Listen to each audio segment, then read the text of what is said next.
இப்போ என்ன உனக்கு எதிரிகளே இல்லையா அப்படின்லாம் கேட்டா அப்படிலாம் நான் சொல்ல மாட்டேன். அப்படிலாம் நான் நினைக்கவும் மாட்டேன். அப்படி நினைக்கவும் கூடாது. இப்பவும் சொல்றேன், அரசியல் ரீதியா சொல்றேன், ரெண்டு பேருக்கு நடுவுல தான் போட்டியே.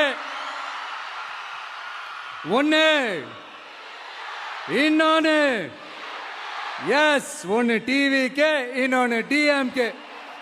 இதுக்கு நடுவுல வேற யாருக்கும் எந்த வேலையும் கிடையாது. ஏதாவது இருக்குன்னு சொல்றீங்க? எலெக்ஷனுக்கு முன்னாடியும் அவங்களுக்கு ஒரு வேலையும் இல்ல. இப்ப எலெக்ஷனுக்கு அப்புறம் சுத்தம். ஆனா இந்த திமுகவும் மற்றும் பலரும் ஒன்னா சேர்ந்துகிட்டு இந்த விஜயோட ஆட்சி வந்துடக்கூடாதுன்னு சொல்லி ஒரு கூத்து ஒண்ணு பண்ணாங்களே, அந்த கடைசி 5 நாள் அடாடாடாடாடா, நமக்கெல்லாம் ஓஹோ இப்படியெல்லாம் கூட நடக்குமோ என்ன கூத்துங்கிறீங்க. ஆனா ஃபியூச்சர் என்னவா இருக்குன்றதை மட்டும் இப்ப நான் சொல்றேன்.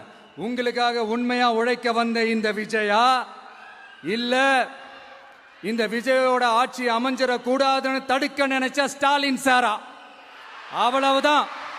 இதுக்கு நடுவுல வேற யாரும் எந்த அல்லு சில்லும் உள்ள வந்து நம்மளை தடுக்கிறதோ எதிர்க்கிறதோ ஏதாவது பண்ணாங்கன்னா நிர்வாகம் அதுக்கு பொறுப்பில்லை ராஜா, நிர்வாகம் அதுக்கு பொறுப்பில்லை. ரிசல்ட் என்னவா வரும்ன்றது அது உங்களுக்கே நல்லா தெரியும். நம்மளை ஏளனமா பேசுறதா நினைச்சு அவங்களுக்கு ஆப்பு வச்சுக்கிறாங்க. திமுக நம்மளை தடுக்க, திமுக நம்மளை எதிர்க்க, திமுக நம்மளை அவமானப்படுத்த அத்தனையும் நமக்கு நன்மையே.